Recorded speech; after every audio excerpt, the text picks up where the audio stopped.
नमस्ते, तपाईहरु सम्पूर्णमा स्वागत छ मेरो युट्युब च्यानल नेपाली शेयर मार्केटमा। शेयर मार्केट सम्बन्धी जानकारी दिने क्रममा आज पनि म तपाईहरु सामु एउटा जानकारीमूलक भिडियो लिएर उपस्थित भएको छु। भिडियो अन्तिमसम्म हेरेर साथ दिनु होला, साथै च्यानललाई सब्स्क्राइब गरेर बेल आइकन पनि थिच्न नभुल्नु होला। र पछिल्लो समय नेपाली शेयर बजारमा आइपिओ आउने क्रम एकदमै बढिरहेको छ र यही क्रममा भदौ 9 गतेबाट एउटा हाइड्रो पावर क्षेत्रको कम्पनी तेह्रथुम पावर कम्पनी लिमिटेडले आइपिओ सार्वजनिक गरेको थियो र आज म तपाईहरुलाई यस कम्पनीको आइपिओ अहिलेसम्म कतिजनाले आवेदन दिए, कति ओभर सब्स्क्राइब भइसकेको छ र यस कम्पनीको ओपनिङ प्राइस दोस्रो बजारमा कति होला, साथै यो कम्पनी कस्तो छ भन्ने विषयमा पनि म तपाईहरुलाई जानकारी दिनेछु।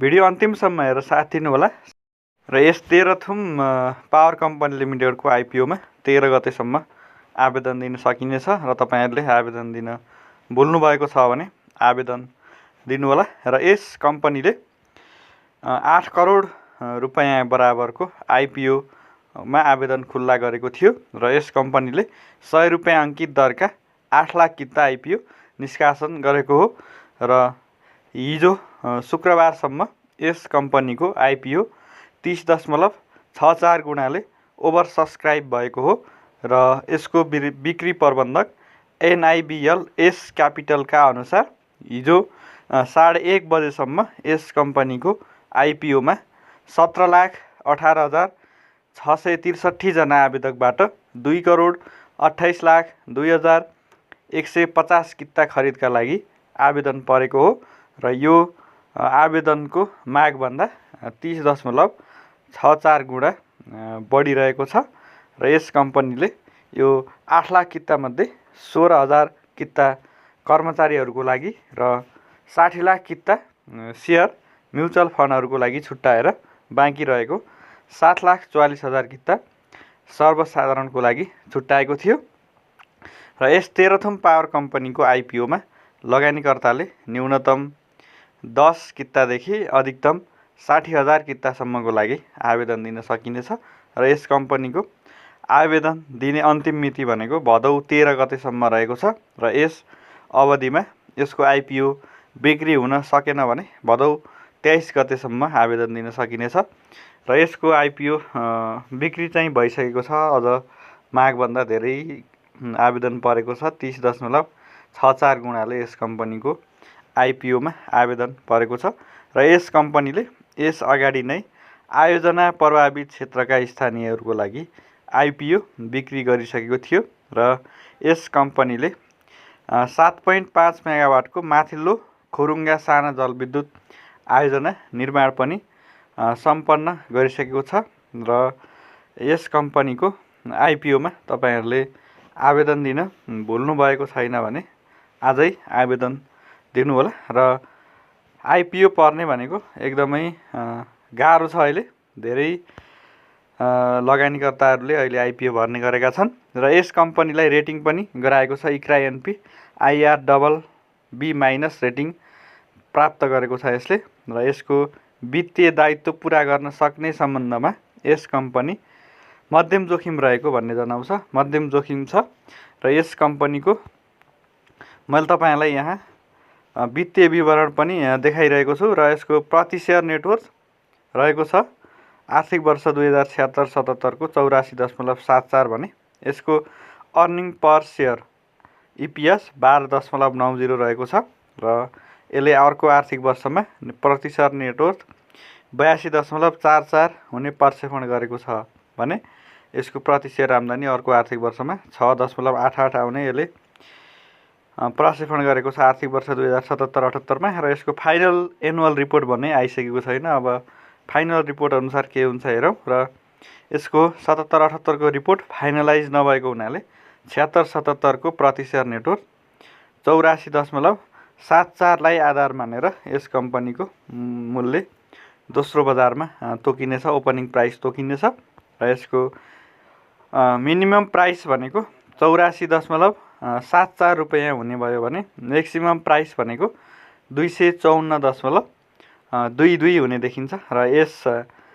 रेन्जको बिचमा नेप्सेले दोस्रो बजारमा यस कम्पनीको मूल्य तोक्ने गर्दछ र दोस्रो बजारमा सूचीकृत भइसके पश्चात यस कम्पनीको आइपिओ यही रेन्जभित्र तोकिनेछ। र यो त भयो साथीहरू यस तेह्रथुम पावर कम्पनी लिमिटेडको आइपिओ सम्बन्धी जानकारी। यस्तै म तपाईँहरूलाई अर्को जानकारी पनि दिन गइरहेको छु। न्यादी पावर कम्पनी लिमिटेडले आयोजना प्रभावित क्षेत्र लमजुङ जिल्लाका वासीहरूलाई आइपिओ सार्वजनिक गरेको थियो र आज म तपाईँहरूलाई यसको आइपिओमा कतिजनाको आवेदन पर्यो भनेर पनि जानकारी दिन गइरहेको छु।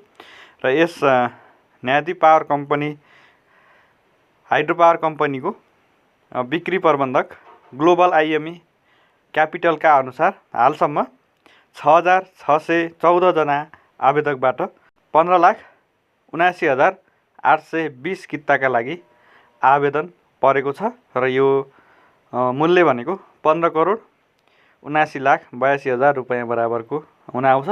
र यस न्यादी हाइड्रो पावरले भदौ 1 गतेदेखि आइपिओ निष्कासन खुला गरेको थियो र यो कम्पनीले लमजुङ जिल्लाका आयोजना प्रभावित स्थानीयहरूलाई 15 लाख किता सेयर वितरण गरेको थियो र न्यादीले अति प्रभावित क्षेत्र लमजुङ जिल्लाका मर्स्याङ्दी गाउँपालिका वडा नम्बर 3, 6, 7 र 8 का स्थानीयलाई 5 लाख किता र उक्त क्षेत्र बाहेक लमजुङ जिल्लाको अन्य क्षेत्रमा बस्ने स्थानीयलाई 10 लाख किता आइपिओ छुट्याएको थियो। र यस न्यादीका संस्थापक सेयरधनी संस्थाहरू बुटोल पावर कम्पनी र लमजुङ विद्युत विकास कम्पनीका कर्मचारीहरूको लागि पनि यसले 3 लाख किता सेयर छुट्याएको थियो। र अब यसमा कसरी आवेदन दिने भनेर हेरौँ।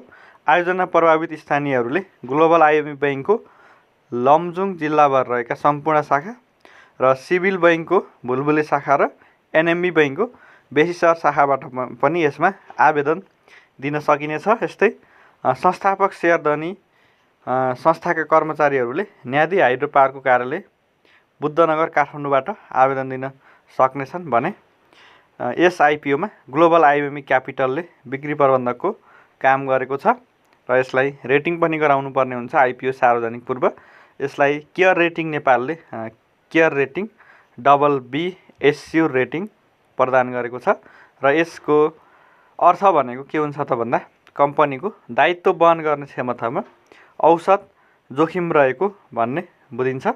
र यस न्यादी हाइड्रो पावरले लमजुङ जिल्लामा 30 मेगावाट क्षमताको जलविद्युत आयोजना निर्माण गरिरहेको छ। साथीहरू यो त भयो न्यादी हाइड्रो पावर कम्पनी लिमिटेडको जानकारी र यसले आयोजना प्रभावित क्षेत्रका बासिन्दाहरूलाई आइपिओ वितरण गरिसके पछाडि सर्वसाधारणको लागि आइपिओ सार्वजनिक गर्नेछ र उक्त सूचना पनि म तपाईँहरूलाई दिनेछु। मेरो च्यानलमा रहेका जानकारीमूलक भिडियोहरू हेर्दै गर्नुहोला। च्यानललाई सब्स्क्राइब गर्न नभुल्नुहोला। धन्यवाद।